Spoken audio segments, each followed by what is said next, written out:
오순절날 오늘 계속 기도하고 말씀 나눴지만은 베드로가 성령이 충만해서 예루살렘에 있는 사람들에게 담대하게 복음을 증거하는 그런 삶을 살았습니다. 물론 그 복음을 증거하기 전에 제자들이 막 여러 외국말로 복음을 증거하다 보니까 이 사람들이 대낮부터 술 취한 것이냐 이렇게 했기 때문에 그것을 설명하는 과정에서 이제 이런 복음 증거가 이렇게 일어났습니다.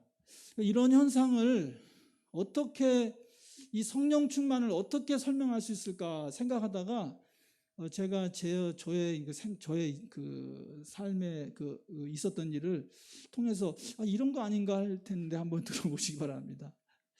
제가 그 초등학교 때 전학을 3번이나 했어요. 전학을 3번이나 하고 하다 보니까 잘 이제 적응을 못했었고 공부하는 것에 대해서 어머니께서 굉장히 부모님께서 강조하고 그렇게 하시지 않았기 때문에 밖에 나가서 노는 걸 좋아했습니다. 그래서 이제 생각나는 게 비석치기도 하고 저거는 오징어 가이상이라 그러더라고요. 오징어 가이상 해보셨어요? 저런 걸 많이 하고 놀았었어요. 동그라미에 있으면은 저게 이제 중립 이렇게 한 것이고 처음에 시작할 때는 깽깽이 발로 이렇게 돌아다니는 거잖아요. 그래서 저 오징어의 가운데를 통과하면은 2발로 이렇게 해가지고 저 동그라미를 통과해가지고 세모 안에 들어가서 동그라미를 찍으면 이제 승리하는 거거든요. 그래서 이제 저런 것도 있고 리얼 가이생도 있고 여러 가지 그런 거 가지고 이렇게 놀고 이렇게 하다가 중학교를 갔는데 공부를 안 하는 사람이 중학교를 갔어요. 제가 여기 당산중학교, 영등포구 당산중학교를 다녔는데요. 우리 담임 선생님이 국어 사회 선생님인데 수학 점수하고 영어 점수 이런 각종 점수를 다 관리하시는 거예요. 그래서 이제 점수가 낮으면은 몽둥이로 때려요.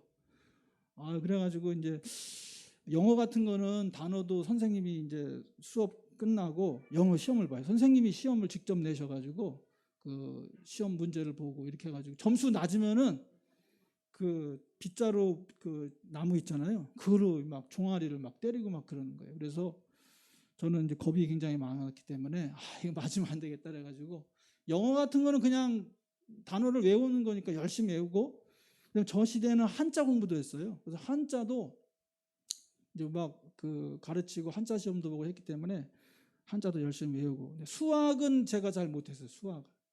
수학은 잘 못했지만 수학을 못해서 또 선생님한테 맞으면 안 되니까 수학을 또 막 계속 관심 갖고 계속 열심히 수학 문제 풀고 막 이렇게 하려고 했는데 어느 날 잠을 자고 딱 일어났는데요. 이 X 들어가 있는 1차 방정식이 탁 트이는 거예요. 그래서 그때부터 1차 방정식부터 해가지고 이게 잘 풀리더라고요. 그러면서 선생님한테 이제 몽둥이로 안 맞고 1학년 잘 지나고 3학년까지 잘 지났는데 성령 충만인 게 그런 것이 아닌가 생각돼요. 갑자기 탁 튀는 거예요. 그래서 이것을 그 서울대학교의 그 재료공학과 그 교수이신 황동문이라는 분은 이거를 몰입이라 그랬더라고요. 몰입. 수학의 공식이나 이런 것을 알지도 못하면서 그 문제를 풀려고 몰입을 하다 보면은 이거 내가 모르는 거니까 이건 하지 말아야지 이렇게 하는 것이 아니라 이걸 어떻게 하든지 풀어야겠다 그러면서 막 끙끙끙 앓고 그렇게 계속 하다 보면은요 그 문제가 풀리는 능력이 생긴다는 거예요. 그래서 이 몰입이란 책은 우리 공부하는 자녀들에게 참 도움이 되는 그런 책일 수 있겠다 이런 생각이 들더라고요. 그래서 성령 충만이라고 하는 것은 바로 주님 앞에 제자들이 기도하다가 그런 능력이 임한 거예요. 깨달음이 임한 거예요.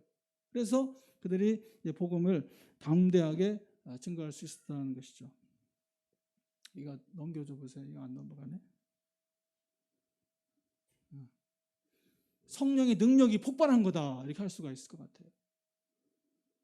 그리고 이제 제자들이 보면은 방언을 말했다 그러는데 오늘 우리가 기도할 때 우리가 이해하지 못하는 그런 언어로 기도하는 것이 아니라 그 당시에 제자들이 그 방언은 뭐냐면 외국말로 복음을 증거한 거예요. 외국말로 복음 증거한 거예요. 우리들이 외국 사람을 만나면은 쭈삣쭈삣하잖아요. 담대하게 그 이야기를 못 해요. 물론 이제 넉살이 좋고 부침성이 있으면 가서 막 이렇게 얘기도 하고 그렇게 하겠지만은 왠지 모르게 외국 사람하고 얘기하려고 그러면 두렵잖아요. 그런데 성령 충만이 일어나니까, 성령 폭발이 일어나니까 자기들이 배우지도 않은 그런 언어지만은 그걸 막 얘기하는 거예요. 오늘 이 성경 말씀 보면은 여러 가지 언어로다가 말했다 그랬어요. 뭐 크레테 언어로, 무슨 언어로, 메소포타미아어로, 무슨 언어로, 모든 외국 말로 그냥 다 복음을 증거하는 거예요. 왜 이렇게 됐냐? 그러면은 제자들이 마가의 다락방에서 10일 동안 기도했습니다. 10일 동안 주님의 약속하신 성령을 기다리라. 다시 말하면 성령의 충만을 기다려라. 그랬더니 그 오순절날 그때 바람같이 신비롭게, 그 다음에 각 사람 머리 위에 불이 내리는 거죠. 불 같은 성령이 임해서 그들이 뜨거워지고 그들이 담대하게 복음을 증거할 수 있었던 것입니다. 할렐루야. 예레미야도 그런 그 체험이 있었거든요. 예레미야의 상황도 굉장히 어려운 상황이 있었습니다. 살기가 폭폭하고 어렵고, 이제 바벨로니아 제국이, 강대국이 계속해서 이스라엘을 협박하고 군사적으로 위협하고 이렇게 하는 가운데 있었고, 그런데도 이 다른 제사장들은 다 평안하다 하나님이 도와주셔서 우리를 잘 이겨낼 수 있을 것이다라고 그렇게 말하는데, 예레미야가 말하기만 하면 나쁜 말만 하거든요. 회개하라. 하나님께로 돌아와라. 그러면 그냥 가만히 있으면 그냥 행복하게 살 수 있을 텐데, 예레미야는 여기 읽은 말처럼 여호와를 선포하지 아니하며 그의 이름으로 말하지 아니하리라 하면 나의 마음이 불붙는 것 같아서 골수에 사무치니 답답하여 견딜 수 없나이다, 이렇게 했어요. 그러니까 말씀에 불이 들어가 있는 거예요. 이 안에 성령 충만했던 거죠, 예레미야도. 그래서 말 안 하고 있으면 안 되는 거예요. 그러니까 초대교회 성도님들도 그 성령의 뜨거운 불 같은 성령이 임하고 성령이 충만해지다 보니까 그냥 예수님 부활하셨다고, 예수님이 주님이시다 막 선포하고 다니는 거예요. 그냥 할렐루야. 불같은 성령이 우리에게 임하여서 예수님을 증언할 수 있는 우리 모두 될 수 있길 주의 이름으로 간절히 축원합니다. 우리는 성령을 따로 받을 필요는 없어요. 이미 성령을 받았기 때문에. 할렐루야. 우리는 이미 성령 받았습니다. 따라서 해보시면, 우리는 이미 성령 받았다. 할렐루야. 이미 성령을 받았어요. 우리는 이미 성령 받았어요. 다만 성령이 충만하지 않을 뿐이에요. 성령은 받았는데 성령이 충만하지 않은 거예요. 그래서 성령 충만 받도록 술 취하지 말라, 오직 성령의 충만을 받아라, 그렇게 말씀에 있는 거예요. 이미 우리가 성령 받은 증거는 이렇게 첫 번째, 성령으로 주님을 고백한다. 우리는 이미 성령 받은 이유가 뭐냐면요, 증거는 성경 말씀에 내가 너에게 알리노니 하나님의 영으로 말하는 자는 누구든지 예수를 저주할 자라 하지 아니하고 또 성령으로 아니하고는 누구든지 예수를 주시라 할 수 없느니라, 이렇게 말하고 있어요. 우리는 이미 다 예수님을 주님으로 고백하고 있는 사람들이기 때문에, 그것은 바로 성령을 주셨기 때문에 그렇다. 할렐루야.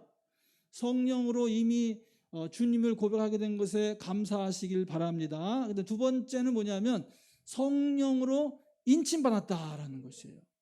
여기 말씀에 기록되어 있지 않습니까? 그 안에서 너희도 진리의 말씀 곧 너희의 구원의 복음을 듣고 그 안에서 또한 믿어 약속의 성령으로 인치심을 받았으니, 이렇게 말하고 있어요. 그러니까 인침 받은 사람들이에요. 인쳤다는 말은 도장 찍었다는 얘기입니다. 우리한테다 도장을 다 꾹꾹 찍어 놓은 거예요. 너는 내 것이다. 너는 내 것이다. 너는 내 백성이다. 너는 내 아들이다. 너는 내 딸이다. 이렇게 성령으로 도장을 다 찍은 거예요. 그러니까 얼마나 감사합니까? 성령 주셔서 주님을 고백하셨고, 성령 주셔가지고 성령으로 도장 찍어가지고 넌 내 것이다, 내 아들이다, 내 딸이다, 내 소유다, 내가 너를 지켜줄 것이다. 얼마나 감사합니까? 그 다음에 세 번째는 뭐냐면 한 성령으로 세례받았다. 이 말씀에 우리는 유대인이나 헬라인이나 종이나 자유인이나 모든 그런 걸 구별 없이 다 한 성령으로 세례를 받아서 한 몸이 되었고 또 한 성령을 마시게 하셨느니라. 이미 성령 세례를 다 받았다는 얘기예요. 할렐루야.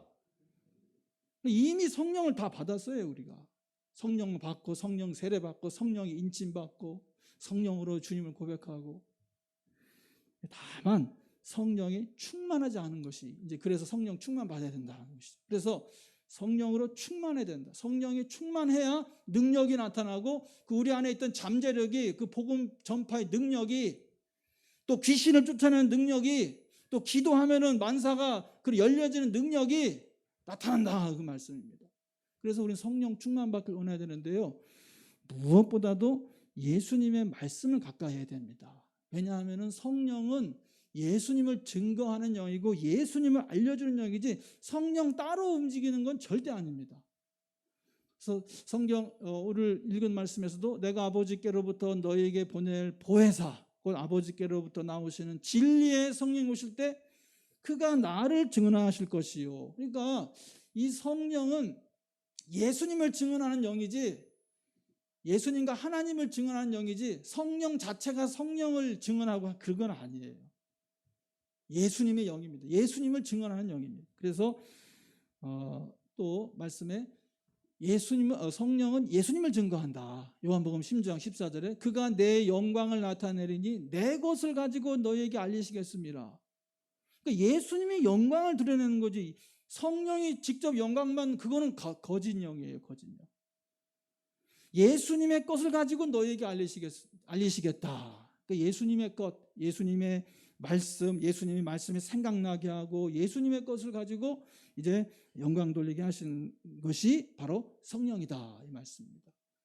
성령이 따로 영광 받고 성령이 따로 그런 건 없습니다. 오직 예수님입니다. 예수님을 증거하는 것입니다. 그래서 그러면은 이 성령의 충만을 받아야 되는데, 오순절이기 때문에 성령의 충만을 받아야 되는데 어떻게 하면 성령의 충만을 받을 것인가? 말씀 중심이라 그랬잖아요. 사도행전에 이 성령 충만 받은 그 이야기가 5가지가 이렇게 나와요. 5가지가 간단하게 얘기하면요, 성령 충만 받으려면은 첫째, 기도해야 됩니다. 기도할 때, 오늘 사도행전 2장 1절 말씀, 사도와 그 예수님의 모친과 마리아와 120문도가 하나님 앞에 10일 동안 기도했잖아요. 기도할 때 성령 충만 받는다. 기도하면 성령 충만 받는다. 나는 목사님 기도했는데 성령 충만 안 받았는데요. 그건 아니고 기도하는 가운데 일어날 수 있다라는 거예요. 그러니까 기도를 계속 해야죠. 기도라고 하는 것은 자기를 비우는 거예요. 성령이 충만해지려면 자기를 비워야 되잖아요. 그래야 예수님의 영이, 예수님의 말씀이, 우리 부활절에도 계속 얘기하는 게 뭐냐면 말씀에 순종할 때 능력 나타난다 그랬잖아요. 말씀에 순종하면 그게 성령 충만되는 거예요. 근데 기도라고 하는 것은 자기를 비우는, 자기를 다 비워내는 거예요. 그 다음에 성령 충만 받는 것은 사도행전 2장 37절에 39절의 내용을 보면은 회개할 때 그러니까 하나님과 성령을 근심하게 한 그런 일들을 돌이켜야 돼요. 그런 일을 하면서 하나님의 영이, 성령이 충만해질 수는 없잖아요. 그러니까 하나님 앞에 회개해야 된다. 하나님 앞에 잘못한 일들, 하나님의 성령을, 또 예수님을 근심하게 하는 그런 일들을 계속 하고 있으면 그것들을 이제 돌이키고 이제 하지 말아야 되는 것이죠. 회개하고 세례 받으라. 회개하고 이제 회개하면은, 일단 안 믿는 사람이 회개하면 예수님의 영을 받고 또 충만해진다, 그 말씀입니다. 그게 사도행전에 그 전도하면서 사도 바울이 얘기한 것이고요. 그다음에 성령 충만 받는 길, 세 번째 길은 뭐냐면 주의 종의 안수. 주의 종이 안수할 때 사마리아에 가가지고 베드로와 요한이 사마리아 사람들도 복음을 듣고 예수를 믿었다라는 소리를 듣고서는 사마리아 사람들도 복음을 들었고 예수를 믿게 됐어. 그래서 베드로와 요한이 가가지고 그 사마리아 사람들이 안수기도 할 때 성령이 충만하게 임하였었습니다. 그래서 또 안수 받는 것도 성령 충만의 길입니다. 목사님한테 안수기도 받았는데 성령 충만 하나도 안 일어나던데요. 그렇게 말씀하면 안 되고, 성령 충만 받다가 일어날 수 있다라는 얘기죠. 이게 꼭 필요 조건으로 이거 하면은 그렇게 딱 일어난다는 것은 아니지만 일어난다는 것이죠. 주의 종을 안수받는다는 것은 주의 종의 권위를 인정하고 또 순종하고 한 그런 것도 있어요. 주의 종의 권위를 인정하고 순종할 때 여러분 자녀들도 위해서 기도하면은 성령 충만 일어날 줄로 믿습니다. 안수와 기도하는 게 굉장히 중요한 것입니다. 성령 충만 받는 길이에요. 그 다음에 네 번째는 뭐냐면은 말씀 들을 때. 사도행전 10장에 보면은 고넬료 가정이 이방인인데 이방인 로마 군대의 중대장인데 오늘날로 하면 미군 부대의 중대장, 미군 부대 중대장 같은 고넬료라고 하는 사람이 말씀을 듣기 원해가지고 베드로를 초청해서 자기 집에서 말씀의 부흥회를 열었는데 그때 예수님을 증언하니까 이 사람이 마음이 열린 사람이었었거든요. 예수님을 증언하니까 예수님을 믿고 말씀 듣다가 성령 충만이 일어났어요. 할렐루야. 말씀 듣다가 성령 충만 일어나시길 주의 이름으로 간절히 축원합니다. 말씀을 들어야 돼요. 그러니까 아까도 처음에 말씀이 제일 중요하다 그랬어요. 말씀을 들어야 돼요. 여러분 하나님의 말씀 설포될 때 설교 들을 때 성령 충만 일어나는 줄 믿으시기 바랍니다. 설교는 몇 번 들어야 된다 그랬어요? 녹화된 거 5번 들어야 이해해요. 5번 들어야 이해해요. 한 번 들으면 20%밖에 이해 안 돼요. 말씀을 들어야 돼요. 말씀을. 설교 말씀 듣는 게 가장 쉬운 일이고요. 그 다음에 성경 말씀 읽고 또 성경 말씀 공부하고 또 성경 말씀 암송하고 성경 말씀 묵상할 때 그러니까 말씀과 관계된 일을 할 때 그 다음에 말씀에 은혜 받은 사람들 그 사람들의 간증을 들을 때 말씀 들으면은 성령 충만 받게 될 줄로 믿습니다. 그래서 말씀을 들어야 돼요. 말씀을 공부하고 간증도 들어야 되고 다른 사람이 하나님 만난 이야기도 듣고 이렇게 하면 성령 충만 일어나는 것입니다. 그 다음에 이제 마지막으로는 뭐냐면 너희가 믿을 때 성령 충만 받았냐? 에베소 교회에 가가지고 바울이 믿을 때 성령 충만 받았냐? 그렇게 하니까 우리는 성령이 있으면 듣지도 못했다 이렇게 말했거든요. 성령 충만 받으려면은 예수님을 신뢰하시고 믿으시기를 주의 이름으로 간절히 부탁드립니다. 나는 성령 충만 받는 게 무서워. 내가 성령 충만 받아서 방언을 기도하고 내가 성령 충만 받아서 하나님께 전폭적으로 순종하면은 하나님께서 나에게 뭘 시킬지 모르겠어. 그러니까 나는 무서워. 나는 성경 말씀 읽는 것도 무섭고 성경 말씀 이렇게 전폭적으로 믿는 것도 무서워. 그건 성령 충만 안 일어나요. 절대로. 하나님을 신뢰하지 않는데 어떻게 성령 충만 일어납니까? 내가 성령 충만 받으면 나에게 하나님께서 큰 기쁨을 주시고 나를 통해서 하나님께서 정말 할 수 없는 일을 하실 것인데 나는 이와 같은 성령 충만 받기 원합니다. 나는 믿습니다. 나는 주님을 신뢰합니다. 이렇게 하면서 주님 앞에 나아가야 그러면서 성경 공부하고 그렇게 하면서 기도하고 그렇게 하면서 그렇게 해야지. 성령 충만 받으면 하나님께서 나를 뭘 시킬란지 나는 그 두려워. 혹시 나보고 뭐 선교사 하라 그러고 뭐라고 그런 거 아니야? 그리고 하나님을 자꾸 멀리하고 피하면 성령 충만 절대 안 일어납니다. 믿어야 됩니다. 확실히 신뢰해야 돼요. 하나님을요. 하나님께서 우리에게 약속하신 것은 미래의 소망과 능력과 확신인 줄로 믿으시기 바랍니다.